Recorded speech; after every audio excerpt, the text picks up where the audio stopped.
We have hit a point of console technology where fanboys are splitting hairs over every single detail imaginable, whether it's teraflops, processing power, resolution, and frame rate. You don't have to go far throughout social media to hear the arguments about which console runs a game better, which is comical in some respects because in most cases, without someone like Digital Foundry breaking down the analytics of every stat, the differences are largely negligible to the majority of consumers. Historically, the true distinguishing factor between which console is superior is who has the best library of games and offers the best way to consume those games. Except a new player has arrived to complicate matters on which console is superior, which goes by the name of DualSense. It is an undeniable point that only one of the new consoles has shipped with a next-generation controller designed to enhance the experience in exponential ways by taking immersion to the next level. Today, at Enter Cheat Code, we will look at how history is not in favor of DualSense being a success, the length of this console generation, despite the fact that I would love to be wrong about this point, as I would personally rank the top 3 video game controllers of all time as number 1, DualSense, number 2, Xbox Elite Controller Series 2, and finally, the magnificently ergonomically designed and timeless GameCube controller, despite its strange visual design. We have no idea what is the potential of the DualSense controller as it's in its infancy, and only time could tell how developers will unlock the potential of the controller, assuming they are truly committed to its success, which I am hopeful for, yet doubtful, as history is not in favor of the DualSense. As of right now, the DualSense is enhancing the user experience and level of immersion in some of the following ways: using the adaptive triggers to replicate the unique firing rate and recoil of various guns, physically locking your trigger to replicate a gun being jammed in-game, simulate levels of resistance that your character in-game is experiencing as they traverse through various environments. Not only does it use the adaptive triggers and haptics, but pair these features with their touchpad and built-in speaker, microphone, and you have a user experience that can only be described as magical. It allows you to get lost within your character and game in a way that is not offered anywhere else, with the exception of maybe virtual reality. So at this point in the video, if you made it this far, you are probably wondering if you were just clickbaited by the title and thumbnail. Worry not.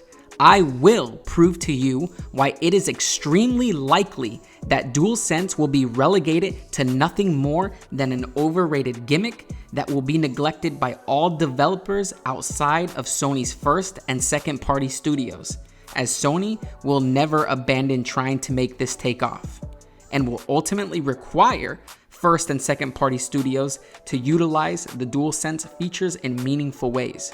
Unfortunately, that will not be enough for us to proclaim the DualSense a success.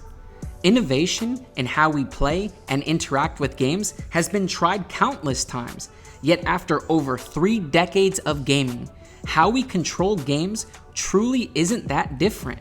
Just compare every Xbox and PlayStation controller to have ever released. The differences are not super monumental, with the exception of the Wii controller and maybe now with the DualSense and its uniquely implemented technology. So let's take a look at some of the most recent attempts to change how we play and interact with games and how they failed, and how the DualSense will most likely suffer a similar fate. The Wii shipped one of the most unconventional and unique ways to play games ever.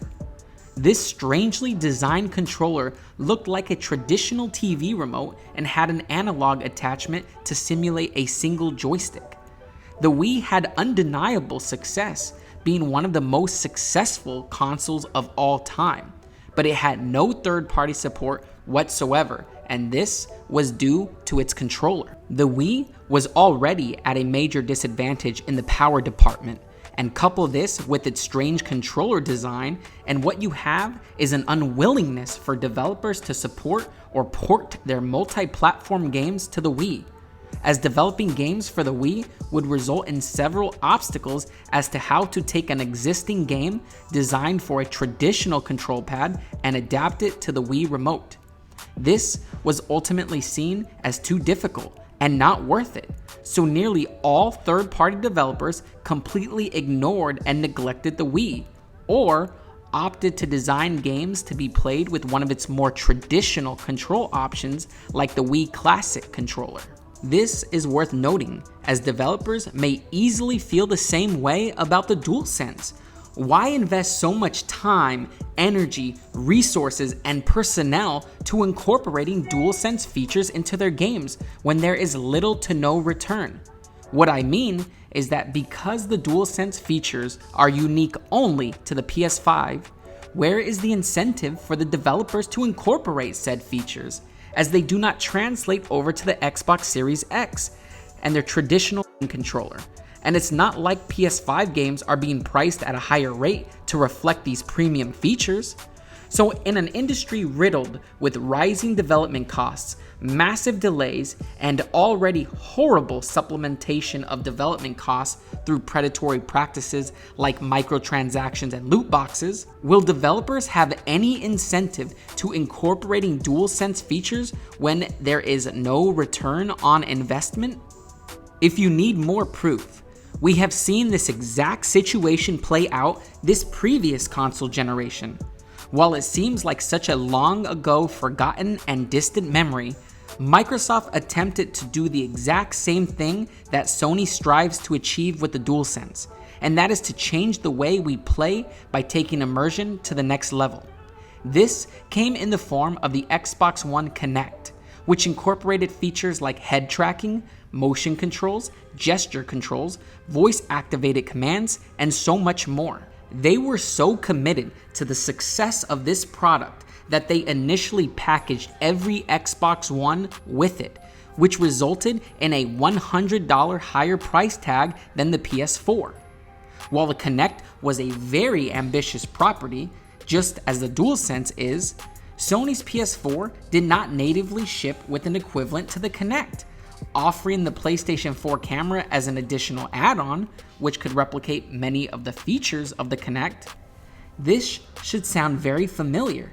Here we are again, in the same situation. Sony has created a new and unique way to interact and control with games natively, while Xbox does not have a native equivalent. The Kinect never stood a chance.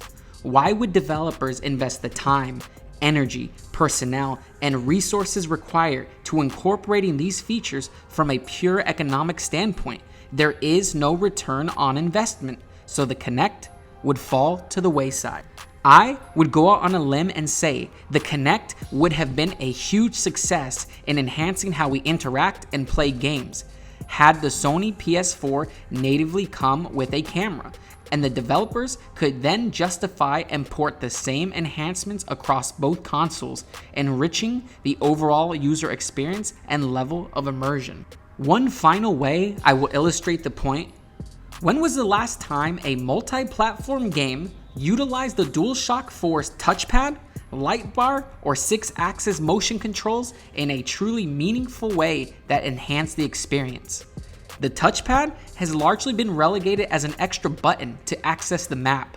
The light bar is turned off by most users or seen as an annoyance or just a drain on the battery, and motion controls are just non-existent. The success of DualSense features on a grand scale will live and die at the hands of game developers. Sony's first and second party studios will never abandon it, but whether this will change the way we play games forever or will become a story of what could have been, only time will tell. I hope that history does not repeat itself and this becomes the gold standard for how we control and interact with games. I hope that you enjoyed this video and would love to hear your thoughts down below in the comments.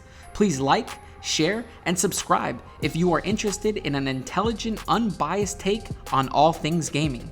Thank you for being with me today, and remember, with great power comes great responsibility. Until next time.